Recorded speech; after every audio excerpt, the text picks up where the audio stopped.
परम मित्र था, दोस्त था। वो जो दोस्त था वो हर चीज में अच्छाई देखता था।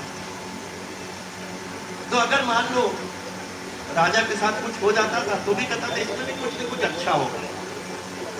तो एक दिन राजा और उसका मित्र जो था वो शिकार खेलने के लिए गए जंगल।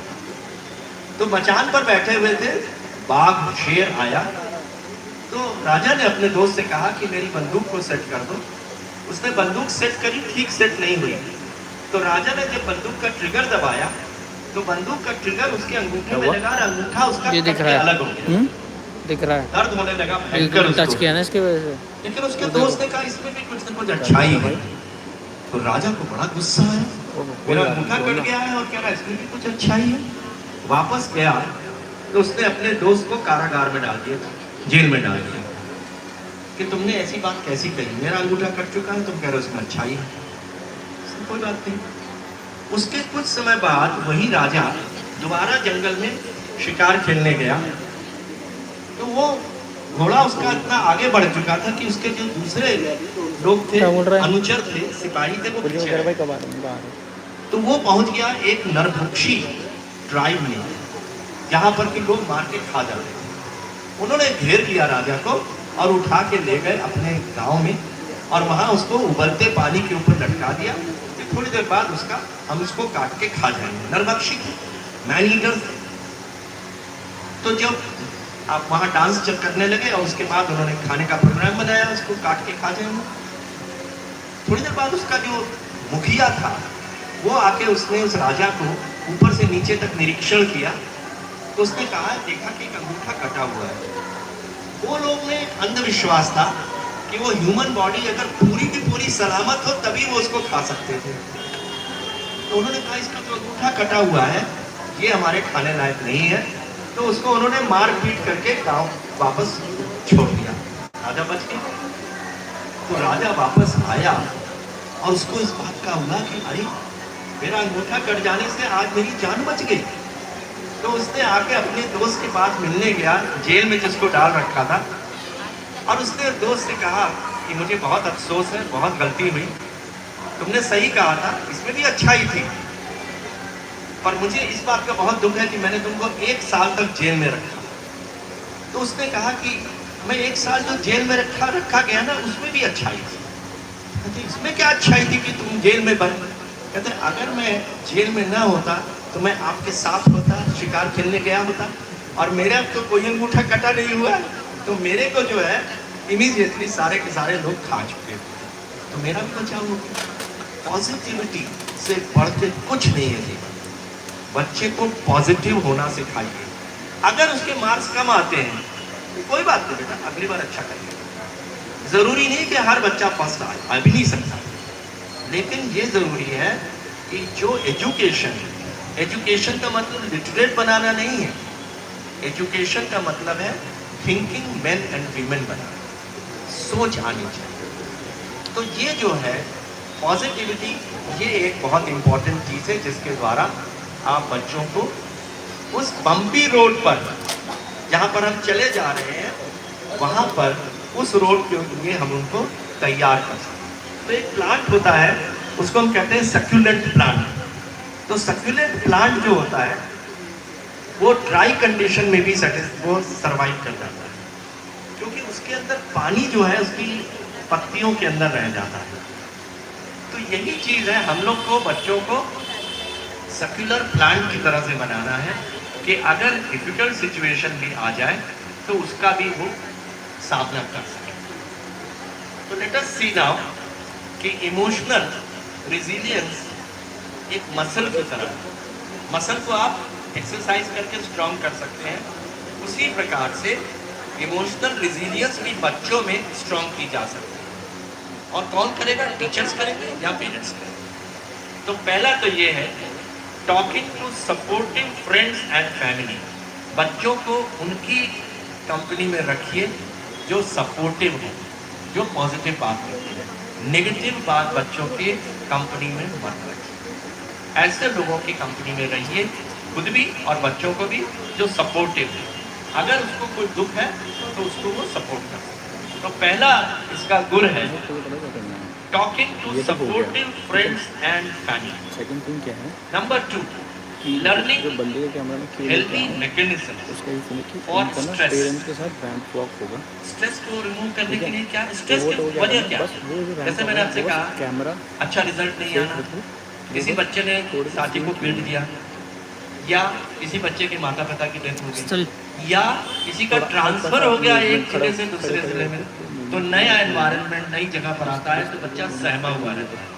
इन सब परिस्थितियों में माँ या पिता का योगदान होना आवश्यक है। You have to sit with that boy और द गर्ल, क्योंकि उसके अंदर इमोशंस आ जो रहे हैं उनको आपने मैनेज करना चाहिए। तो therefore healthy mechanism, stress removal. Stress कैसे रिमूव हो सकता है? पहला है एक्सरसाइज। मैं आपको क्या बता रहा था ना कि 6 क्वेश्चंस हैं। 6 क्वेश्चन फिर समझ लीजिए, ये जीवन का सार है। पहला है इंटेलिजेंस क्वेश्चन। जैसे मैंने कहा, इंटेलिजेंस नहीं होगी तो बच्चे को आगे नहीं बढ़ पाएगा। नौकरी मिलने के लिए इंटेलिजेंस का होना चाहिए। जब मैं आईएएस में आया तो इंटेलिजेंस होगी तभी आईएएस में आऊँगा, अदरवाइज नहीं आ सकता। तो इंटेलिजेंस क्वेश्चन पहली है। बच्चों को नई किताबें पढ़ने को दीजिए, एक किताब 1 महीने में जरूर खत्म कराइए, उसके बाद दूसरी दीजिए, तो नॉलेज। कैमरे की सेटिंग तो कर दो तक। दूसरा है इमोशनल। बच्चों को ये लो पानी भी नहीं। डिफिकल्ट इमोशन से निकलने में सहायता दीजिए। और वो इमोशन, जैसे मैं आपसे कहा, डिप्रेशन में चला गया, या बच्चे के किसी दोस्त की को तकलीफ हो गई, या बच्चा जो है किसी और कारण से जो है टेंस हो रहा है, किसी ने उसको रैगिंग कर दी है, बुली कर दिया है, या उसको टीचर से डांट मिल चुकी है, तो उसको वहाँ से इमोशनल क्वेश्चन होना जरूरी है। तीसरा फिजिकल क्वेश्चन। बच्चों को एक्सरसाइज ड्यूरिंग कोविड-19 सेटिंग करके जाओ कैमरे वो की। लोग सर्वाइव कर पाए जिन्होंने इम्यूनिटी बिल्ड करी, एक्सरसाइज करी। बच्चों को बचपन से ही सिर्फ पढ़ाकू मत बना दीजिए, बच्चों को एक्सरसाइज पेमेंट करना, लेनी है। जिम भेजिए, वॉकिंग कराइए, रनिंग कराइए, फुटबॉल कराइए, बास्केटबॉल कराइए। मांगू तो I have 2 daughters, I was telling you. Shoot कैसे The younger daughter, उसने रिजाइन कर दिया और रिजाइन करके आई और 1 साल तक तैयारी करी and she became a civil. So what I am trying to say is, आपको बच्चों को समझना इस समय जरूरी है। फोर्स करना जरूरी नहीं है, लेकिन उनको फैसिलिटेट करना जरूरी है। तो तीसरा था फिजिकल क्वेश्चन। चौथा है सोशल क्वेश्चन। सोशल क्वेश्चन समझ लीजिए। सोशल क्वेश्चन का मतलब ये है बच्चों के जो स्कूल में जो दूसरे फ्रेंड्स हैं मैं जाऊँ या उनके आपके रिश्तेदार हैं, कैमरा उनमें से वो बता कितने दो। लोग बच्चों को ये बताते हैं कि ये तुम्हारी बुआ है, ये चाचा है, ये ताऊ है, ये फूफा है। हम लोग नहीं करा। चिट्ठी लिखना सिखाइए। आजकल व्हाट्सएप और मोबाइल पर ही सारा कम्युनिकेशन होता है। वो सही मायने में कम्युनिकेशन नहीं है। उसको पोस्ट कार्ड पर, इंडियन लेटर पर चिट्ठी लिखना सिखाइए। अपने जो नज़दीक के रिश्तेदारों हैं उनका महत्व समझाइए। अपना चचेरा भाई कौन है, चचेरी बहन कौन है, रिश्ते हम भूल चुके हैं। तो देयरफॉर ये काम भी पेरेंट्स का है। तो ये सोशल क्वेश्चन है। नेबर्स के प्रति हम कितने लोग अपने नेबर्स को पहचानते हैं? नहीं जानते। कौन है हमारे पड़ोस में? नेबर्स के साथ। डोमेस्टिक सर्वेंट, हमारे यहाँ जो आया आती है उसके प्रति जागरूक रहिए। बच्चों को उसका इम्पोर्टेंस समझाइए, उसका भी तो योगदान है। जो 3 व्हीलर आपको बच्चे को लेकर स्कूल छोड़ने जाता है, उसका भी एक योगदान है। तो बच्चों को इन संबंधों के बारे में बताइए। याद रखिएगा 3 चीजें जो कि हम जिसको महत्व देते हैं वो है पद, कद और मद। पद माने डेजिग्नेशन, पोजीशन, कद माने स्टेचर, मद माने बैंक बैलेंस। इन तीनों का कोई महत्व नहीं, कोई महत्व नहीं। पद, कद और मद का कोई महत्व नहीं है संबंधों का। कोविड-19 में बड़े से बड़े धनी लोग, बड़े से बड़ी हाई पोजीशन पर लोग थे, सर्वाइव नहीं किए। लेकिन जिसकी सेवा परिवार वालों ने करी, सेवा शुश्रूषा करी, वो बच गए। तो संबंध से बढ़ के कुछ नहीं। और संबंध, इस बच्चों को ये बताइए कि संबंध किसी के साथ ना बिगाड़ो, किसी के प्रति भी दुर्भावना ना रखो। ये सारी वैल्यू सिस्टम जो है ये बच्चे को पावरफुल बनाएगा। और ऐसी सिचुएशन से डील करते हैं। तो ये सोशल क्वेश्चन हुआ। अगला क्वेश्चन है स्पिरिचुअल क्वेश्चन। स्पिरिचुअल क्वेश्चन का मतलब ये है बच्चों को एथिकल बनाना। एथिक्स का मतलब ये हुआ वैल्यू समझाना, truthfulness, non violence, empathy, compassion, sympathy, forgiving others, gratitude. तो एटीट्यूड ऑफ ग्रैटिट्यूड बच्चों को सिखाना जरूरी है। हम लोग क्या होता है, मैं आपसे एक छोटा सा आपको बताता हूँ, नेचर से बड़ी एथिकल एंटिटी नहीं है इस वर्ल्ड। नेचर माने जो बाहर एनवायरनमेंट है। Nature gives us everything. क्या देता है? Oxygen, food grains, fruits, vegetables, water, shelter. पर नेचर हमसे कभी ये नहीं मुड़ मुड़ के मांगता कि इसके बदले में मुझे तुम क्या दोगे। वो वैल्यूज है। आपको ये पता है क्या कि जो ऑक्सीजन हमें नेचर देता है वो ऑक्सीजन फ्री ऑफ कॉस्ट है, लेकिन अगर वो ऑक्सीजन लेने परचेज करने आप मार्केट में जाएं तो आपको उसके लिए पैसे देने पड़ेंगे। कोविड-19 में हमने ऑक्सीजन का महत्व समझा। जब हम लोग सांस उखड़ रही थी, ऑक्सीजन की जरूरत थी, ऑक्सीजन सिलेंडर खरीदे जाए और उसके लिए पैसा खर्चना पड़ा, और वो ऑक्सीजन नेचर हमको फ्री ऑफ कॉस्ट देता है। आपको पता है कितनी ऑक्सीजन मिलती है हमको? अगर एक आदमी 65 साल की उम्र तक जिंदा रहता है तो जो ऑक्सीजन नेचर उस हर व्यक्ति को देता है उसको रुपए में अगर आप कन्वर्ट करेंगे तो आपको पता है कितने अमाउंट की ऑक्सीजन है? 5.5 करोड़ रुपए की ऑक्सीजन नेचर हर व्यक्ति को देता है अगर वो 65 साल की उम्र तक जिंदा रहता है। तो ये जो नेचर हमें देता है फ्री देता है, इसके लिए पैसे नहीं देता। तो ये जो वैल्यू है एथिक्स, ये बच्चों को समझाइए। Helping others without expectation in return, दूसरों की मदद करना सीखे बच्चे। तो ये सारी चीजें जो है इमोशनल रिजिलियंस पाएंगे अगर बच्चा जो है उसके अंदर स्पिरिचुअल क्वेश्चन पढ़ेगा। आप ये बताइए कोविड-19 में इतने लेबरर्स जो थे केरला और तमिलनाडु से पैदल सड़क पर चल के आ रहे थे, आपको याद होगा सोनू सूद उस समय उसने भी मदद करी थी, गाड़ियाँ दी थी। क्या वो हमारे रिलेशन थे? बिल्कुल नहीं थे। लेकिन फिर भी आप सब लोग, हम सब लोग निकल कर आए और सड़कों पर उनकी ट्रांसपोर्ट से, खाने से, शेल्टर से मदद करी। क्यों? क्योंकि हमारा स्पिरिचुअल क्वेश्चन निकल कर आया। बच्चों को ये सिखाइए कि एथिकल स्पिरिचुअल क्वेश्चन, क्योंकि यही चीज उनको लड़ने की जो है ताकत देगा जब वो दूसरों की मदद करें। और फिर एटीट्यूड ऑफ ग्रैटिट्यूड, बच्चों को ये सिखाइए कि जो भी तुम्हें कोई देता है उसके प्रति कृतज्ञता का भाव, एटीट्यूड ऑफ ग्रैटिट्यूड। तो एटीट्यूड ऑफ ग्रैटिट्यूड अगर आ जाएगा तो उनको अपनी माँ का महत्व समझेंगे, पिता का महत्व समझेंगे, गुरु का समझेंगे, टीचर का समझेंगे। तो अब आपको शायद इस बारे में जब एक प्रश्न पूछा जाता है जो बच्चों के लिए खास तौर पर है, कौन ऐसा व्यक्ति है इस विश्व में जो कि 24/7 काम करता है और उसको कोई तनख्वाह नहीं, इवन हॉलीडेज के दिन बल्कि उनका काम और बढ़ जाता है, और वो हमारी तरह एयर कंडीशन उसमें नहीं बैठता है, वो धूल में गर्मी में बैठ के काम करता है। क्या हम उस व्यक्ति को कभी महत्व देते हैं? नहीं देते। हम में से कितने लोग उस व्यक्ति को, जो आप सब समझते हैं वो व्यक्ति कौन है? वो माँ। माँ जो है 24/7 काम करती है और उसके लिए कभी कोई सैलरी नहीं देती। तो बच्चों को ये समझाइए कि माँ का क्या मान, पिता का क्या मान। तो ये जो स्पिरिचुअल क्वेश्चन है ये जरूरी है। और लास्ट है एडवर्सिटी क्वेश्चन। एडवर्सिटी क्वेश्चन, जीवन जो है जैसा मैंने कहा इस स्ट्रेट लाइन नहीं है, अप्स एंड डाउन्स आएंगे और उन अप्स एंड डाउन्स को समझने के लिए जरूरी है एडवर्सिटी क्वेश्चन।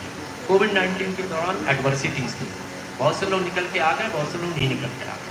तो जीवन के उतार चढ़ाव को समझ के बैलेंस करना और उनको मीट करना। तो ये जो इमोशनल रिजिलियंस है उसके लिए ज़रूरी है एक्सरसाइज, रिलैक्सेशन। बच्चों को रिलैक्सेशन भी दीजिए टाइम। मैं हमेशा ही कहता हूँ कि बच्चों को 8 घंटा सोना चाहिए, 8 घंटा पढ़ना चाहिए और 8 घंटा एक्स्ट्रा करिकुलर एक्टिविटीज़।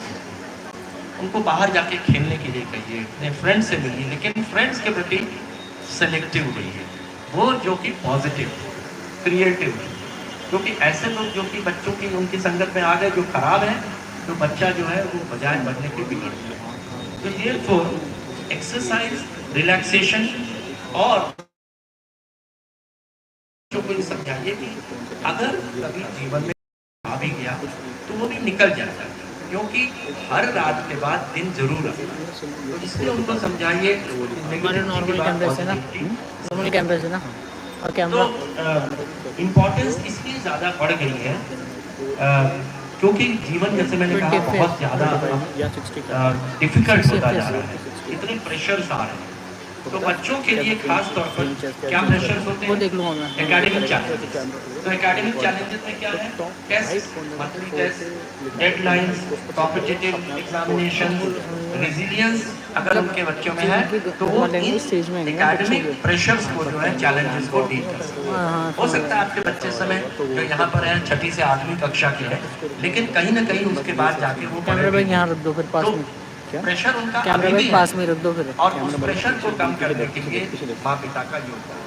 नंबर 2 है सोशल प्रेशर, जो कि फ्रेंड से आते को दे देंगे। हैं, बुलिंग से आते हैं। कैमरा बैग में है ना? कॉन्फ्लिक्ट, झगड़ा हो जाए, उसको कैसे उसको डील किया जाए। तो पहला हो गया एकेडमिक प्रेशर, दूसरा हो गया सोशल प्रेशर, और तीसरा जो है उनको इमोशंस मैनेज करना। सिनेमैटिक फोन से शूट करना थोड़ा। तो इमोशंस रोज आएंगे, उनको कैसे मैनेज किया जाए। कैमरा अगर से गुस्सा फोटो आ गया खींचनी, है, वीडियो बनानी है, तुरंत तो वहाँ से वीडियो हट बनानी जाए। है ना हमें तो। तो और बच्चे को ये फोटो समझाना कैसे जरूरी है कि जैसे ही अपने इमोशंस सिर्फ वीडियो। आए, अच्छा, ठीक है, ठीक है, उसको ओके। रिकॉग्नाइज करना। इससे भी गिम्बल तो से पेरेंट्स के लिए जरूरी है थोड़ा वो ले सपोर्ट लूँगा बनाते हो, थोड़ा जब ये स्पीच वगैरह खत्म, और जब सब सपोर्टिव खत्म तभी होगा जब आप टाइम देंगे। You have to devote time with your parents, with your children, and therefore, second is managing school pressures, क्योंकि स्कूल का प्रेशर होता ही है बच्चों की पढ़ाई का, होमवर्क का दूसरा, और तीसरा हो जाता है अनएक्सपेक्टेड इवेंट्स होते हैं। लाइफ के अंदर अनएक्सपेक्टेड इवेंट्स बहुत आते हैं, तो उन अनएक्सपेक्टेड इवेंट्स को कैसे डील करे बच्चा, उसको समझाने की कोशिश करें। तो हमको इमोशनल रेजिलियंस के एग्जाम्पल मैं आपको देना चाह रहा था। एक बच्चा जिसकी जो एग्जाम में फेल कर गया, परंतु अगर इमोशनल रेजिलियंस होगी तो वापस अपनी जगह पर वापस आ जाएगा। रेजिलियंस का यही मतलब है वापस आ जाएगा। तो बच्चा फेल हो गया, लेकिन फिर दोबारा उसने उसी उत्साह मेहनत के साथ, ये कौन बताएगा, ये पेरेंट्स ही बताएंगे। और एक एथलीट जो है, एक जो एथलीट है उसके पैरों में इंजरी हो और वो फिजिकल थेरेपी कैरी आउट कराता है और वापस खेलने आ जाता है। कई बार क्रिकेटर में होता है, क्रिकेटर्स के पैरों में चोट लग जाती है, हाथ में चोट लग जाती है, दे बाउंस बैक। तो सेटबैक्स होते हैं, लेकिन यू कैन बाउंस बैक। और चेंज, जैसे मान लीजिए फैमिली का ट्रांसफर हो गया एक सिटी से दूसरी में, फिर चेंज आएगा। बच्चा जो है उसके अंदर इमोशनली डिस्टर्ब होगा, क्योंकि पिछले बच्चे के दोस्त सारे खत्म हो गए, नए दोस्त आ गए, तो उसके कारण भी उसको जो है डिस्टर्बेंस होगी। इसी प्रकार से अगर माता पिता में से किसी का जॉब चला गया तो वो भी डिस्टर्बेंस का कारण हो सकता है। उसमें भी बच्चे को सिखाना जरूरी है कि हम लोग समय निकल आएगा, हर चीज़ में अच्छाई है, कहीं ना कहीं कुछ न कुछ अच्छाई निकलेगी। देन किसी के लव्ड वन की डेथ हो गई, किसी को दादी बहुत प्रिय थी, नानी बहुत प्रिय थी, उसकी डेथ हो गई, तो उसको एक मन में जो है एक इमोशंस आएंगे और वो डिप्रेशन में। How to deal with maintaining a positive outlook. हमेशा पॉजिटिव आउटलुक बच्चे को सिखाइए कि अगर कुछ हो भी गया इसमें भी पॉजिटिव लफ्ज़ दें। और एडवर्सिटीज़ को, एडवर्सिटी माने विषम परिस्थितियों को डील करने की उसमें हिम्मत दीजिए। तो एग्जाम्पल, रियल लाइफ एग्जाम्पल ले लीजिए। कौन कौन से रियल लाइफ एग्जाम्पल है? नंबर 1 मलाला। मलाला कौन है? मलाला पाकिस्तान की एक महिला है जिसको peace prize, peace Nobel prize मिला था, नोबेल पीस प्राइज। उसको हमारे एक इंडियन के साथ मिला था। कौन था Indian? Who was that Indian जिसको कि मलाला के साथ नोबेल पीस प्राइज? कौन था? कैलाश सत्यार्थी। कैलाश सत्यार्थी को बचपन बचाओ आंदोलन के कारण जो है नोबेल पीस प्राइज मिला। मलाला राइट ऑफ एजुकेशन के लिए फाइट कर रही थी, महिलाओं के लिए एजुकेशन। और जो टेररिस्ट थे वो इसके खिलाफ थे। तो एक बस में मलाला अपने बच्चों के साथ जा रही थी, स्कूल चिल्ड्रन। तो उन बस रोक के उन टेररिस्ट ने पूछा, आप में से कौन है मलाला? मलाला उठ के खड़ी हो गई, उसने कहा मैं मलाला। उन्होंने दे pumped bullets into her head. She sustained 3 or 4 bullets. She was nearly gone, but she survived. And when she survived, she came back with greater energy and greater enthusiasm, and she became the youngest Nobel Peace Prize winner ever. She addressed the United Nations, and she is responsible for implementing right to education in Pakistan. Pakistan में right to education for women उसने मलाला ने introduce करा। Malala is an example of emotional resilience। और कौन कौन से हैं? सुना होगा स्टीफन हॉकिंग का नाम। Stephen Hawking was a near vegetable. He was a near vegetable. He could not speak. He could not move his limbs. But he became one of the greatest theoretical physicists. तो उसने भी अपनी ये जो उसका जो जीवन था वो लगभग व्हीलचेयर पर ही था, लेकिन व्हीलचेयर पर रहते हुए उसने उस चैलेंज को स्वीकार किया। तो बच्चों को ये बताना जरूरी है, ये देखो उदाहरण है, Stephen Hawking, Malala, Nelson Mandela. Nelson Mandela को 27 साल तक ब्रिटिशर्स ने जेल में रखा था, 27 साल। लेकिन उसने हार नहीं मानी, उतना ही एंथुसियास्टिक रहा। और जब वो निकल के आया, उसके अंदर वो सारी वैल्यूज थी जो कि नॉर्मली एक्सपेक्ट नहीं की जाती थी। उसके मन में गुस्सा होना चाहिए था, जिन्होंने 27 साल तक उसको जेल में डाल दिया था, लेकिन निकल के आया वही, ही फॉरगेव देम, उनको क्षमा दी। उसने कहा कोई बात नहीं, मैं तुम्हें क्षमा करता हूं। वो एक बहुत बड़ी वैल्यू थी। बच्चों के अंदर वैल्यू समझाई गई। 2 चीजें जरूरी होती हैं, याद रखिएगा, जो पावर बनाती हैं, वैल्यूज और स्किल। बच्चों को जितनी स्किल्स सिखा सकते हैं सिखाइए, और जितनी वैल्यू सिस्टम है सिखाइए। ये इमोशनल रेजिलियंस आएगी, इससे जो है वो फाइट कर सकते। स्किल का मतलब क्या क्या स्किल हो सकती है? आईटी स्किल हो सकती है, राइटिंग स्किल हो सकती है, documentation skill, presentation skill, listening skill, conflict management skill.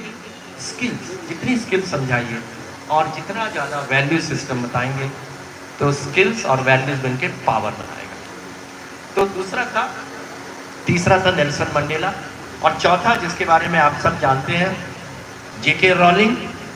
जेके रॉलिंग जो था वो हैरी पॉटर का ऑथर है, और उसको न्यूमरस सेटबैक्स हुए। उसकी मदर की डेथ हो गई, डाइवोर्स हुआ, फाइनेंशियल स्ट्रगल्स हुई, सिंगल मदर बनी, और उसके बावजूद इन चैलेंजेस के जेके रॉलिंग्स ने फेमस क्या लिखा?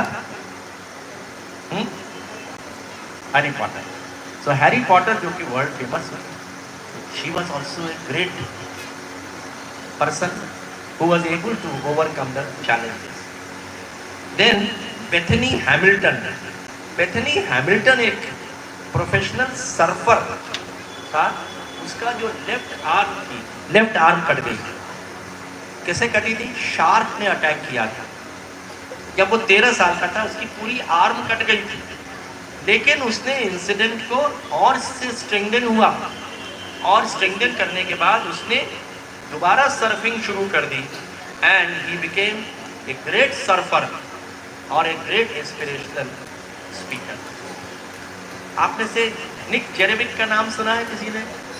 निक जेरेविक, नो आर्म्स नो लेग्स, उसके ना आर्म्स हैं ना लेग्स हैं। और जब वो पैदा हुआ तो उसको ये होने लगा कि ये मेरा जीवन तो बेकार है, मैं परिवार तो कर ही नहीं सकता, मैं क्या करूंगा, मैं तो लायबिलिटी हूं, शादी भी नहीं कर सकता। अगर शादी करूंगा अपनी पत्नी का हाथ भी कैसे पकड़ूंगा, मेरा तो हाथ ही नहीं है। लेकिन उसके बाद उसके अंदर जो स्ट्रेंथ थी वो निकल के आई। उसने कहा ठीक है, ये चीज़ें भगवान ने मुझे नहीं दी हैं, लेकिन भगवान ने बहुत सी और चीज़ें तो दी हैं, मेरे को माइंड दिया है। He became the biggest motivational speaker in this world, one of the biggest motivational speakers. And he performs all tasks. वो तैरता भी है, वो फुटबॉल भी खेलता है, गोल्फ भी खेलता है, सब कुछ खेलता है। And he goes and motivates those who are emotionally down. So these are living examples. और हमारे आसपास ही आपके पड़ोस में ऐसे एग्जाम्पल मिल जाएंगे। कोई कैंसर सर्वाइवर, कैंसर हो गया लेकिन उसने सर्वाइव किया, लड़ रहा है, दिस अगेन इज एग्जाम्पल। या कोई सिंगल मदर है, उसने अपने बच्चे को जो है पालन पोषण किया है। कहने का मतलब ये है कि सबसे पहले ज़रूरी है माता पिता और टीचर्स को इमोशनल रिजिलियंस होना और वो चीज़ें बच्चों के अंदर ट्रांसफ़र करना, और दोनों का योगदान होना अत्यंत आवश्यक है। तो कुछ फैक्टर्स जो है इमोशनल रिजिलियंस के लिए बड़े फ़ायदेमंद होते हैं, जैसे पर्सनालिटी। तो बच्चों की पर्सनालिटी में ऑप्टिमिज्म डालिए, पॉजिटिव लुकिंग, एक्सट्रोवर्ट बनाइए, इंट्रोवर्ट मत बनाइए। एक्सट्रोवर्ट का मतलब है उनको बाहर भेजिए, खेलने कूदने मिलने, एक्सट्रोवर्ट। इंट्रोवर्ट मत, इंट्रोवर्ट होगा आदमी सोचने लगता है। और कॉन्शियसनेस बढ़ाइए, उनको उनके अंदर कॉन्शियसनेस बढ़ाइए। दूसरा है उनको हाई सेल्फ एस्टीम दीजिए कि हमेशा याद रखिएगा हम सबका जन्म किसी न किसी पर्पस के कारण हुआ है। Everyone is born with a purpose on this earth. जिस दिन हम पैदा होंगे वो तो हमारे हाथ में नहीं है, और जिस दिन हम जाएंगे वो भी हमारे हाथ में नहीं, लेकिन इस बीच में जो होता है वो हमारे हाथ में है। तो इसलिए कोशिश करिए कि जिस कारण आप इस धरती पर आए हैं उसको पूरा करें, और उसमें सबसे महत्वपूर्ण है कि आप अपने बच्चों को उसी लेवल पर ले जाएं वैल्यूज़ में जैसा कि आप चाहते हैं। तो ये जो है इंटरनल फैक्टर्स हैं। कुछ एक्सटर्नल फैक्टर्स हैं जैसे सोशल सपोर्ट। सोशल सपोर्ट अगर मिलेगी, जैसे मैंने कहा, हमें से कई परिवार ऐसे होते हैं जो कि साल में मान लो कई भाई बहन हैं, उन सबके आगे परिवार बना है, उनके भी आगे परिवार है, ग्रैंड चिल्ड्रन, साल में एक बार कहीं ना कहीं मिलते हैं, सारे लोग मिलते हैं। तो हर एक बच्चा दूसरे बच्चे को समझता है हमारा रिश्तेदार क्या है, ये मामा है, चाचा है, उनके बच्चे हैं। तो रिश्तेदारी जो है धीरे धीरे इस तरह समझ में आती है। मैं फिर वही कहूँगा, रिलेशनशिप से बढ़ के कुछ भी नहीं। पद कद और मद कोई महत्व नहीं है, संबंधों का महत्व। आपका अपने बच्चे के प्रति संबंध और दूसरे लोगों के प्रति संबंध। और चाइल्डहुड एक्सपीरियंस में अगर बच्चा पॉजिटिव रहेगा तो बड़ा होकर भी पॉजिटिव बनेगा। तो इसलिए बच्चे को इस समय में जब वो 6ठी 8वीं कक्षा में आसपास है, अगर अभी से आप ये प्रण करके जाएं आज इसी वक्त कि आज के बाद आप में से कोई न कोई, या माँ या पिता, कम से कम कुछ घंटे अपने बच्चे के साथ डिवोट करेगा। स्कूल जाने से पहले ब्रीफिंग करेगा, स्कूल से लौटने के बाद डीब्रीफिंग करेगा, और उनको स्किल्स और वैल्यूज़ के बारे में समझाएगा, सोशली इंटरैक्टिव बनाएगा। कम्युनिकेट आप उनके साथ करेंगे, हर तरह की बात कीजिए। कुछ ऐसी बातें जो टैबू हैं उनके बारे में भी बात कीजिए, क्योंकि अगर आप नहीं बताएंगे तो इंटरनेट भरा हुआ है हर चीज़ से, उनको कहीं ना कहीं से तो मिल ही जाएगा, लेकिन आप बताएंगे तो उसको सही ढंग से बता पाएंगे। तो इंटरनल एक्सटर्नल फैक्टर्स दोनों होते हैं। और जैसे मैंने कहा कि एक्सरसाइज कराना, फिजिकली फिट बनाना, क्योंकि जो फिजिकली फिट नहीं होता उसको कोई अच्छा जॉब नहीं मिलता है। IAS ऑफिसर अगर कोई बीमार होगा, उसका बॉस उसको कभी भी रिस्पॉन्सिबल पोजीशन नहीं देगा, क्योंकि अगर तो बीमार रहता है उसको कोई साइड लाइन नहीं देगा।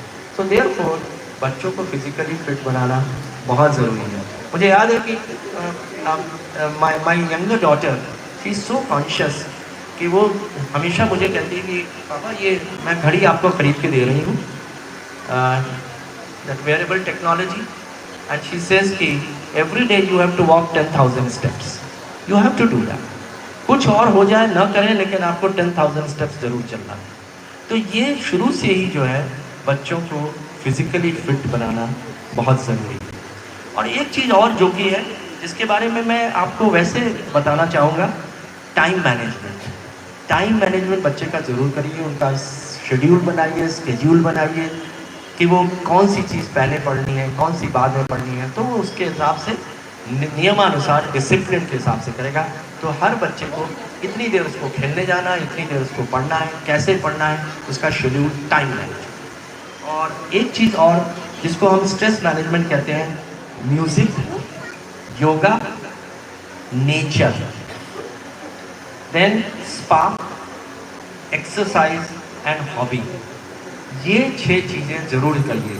कोई ना कोई हॉबीज़ दीजिए, एक्सरसाइज कराइए, spa,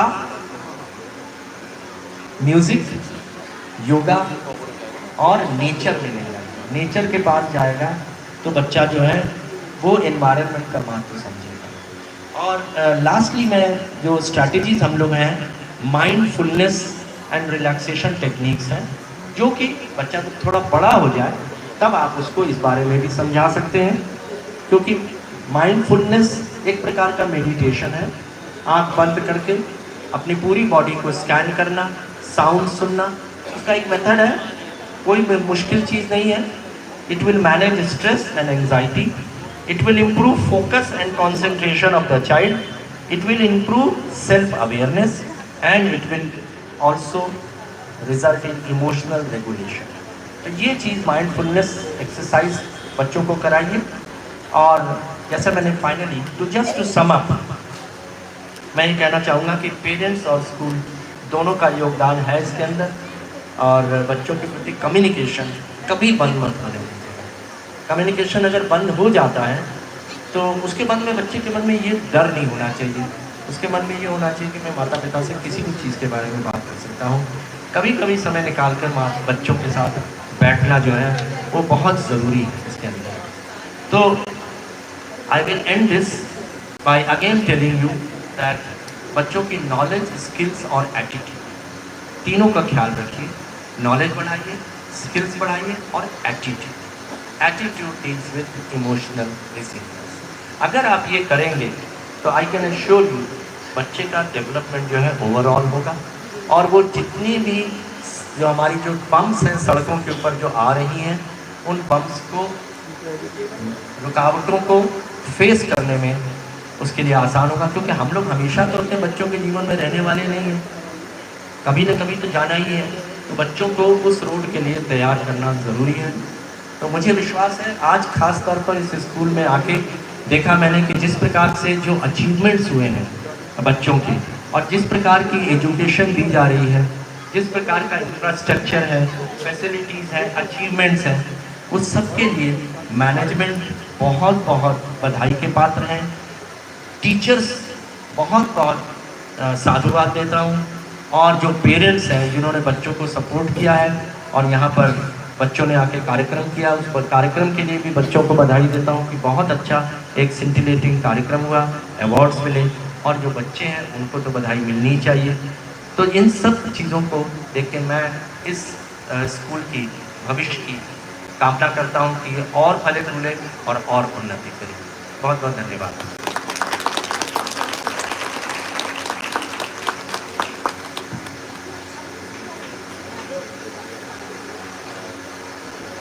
Thank you, sir. We are delighted to hear from you on parenting, educating child, and stress, how to manage it, attitude for gratitude especially. Thank you so much.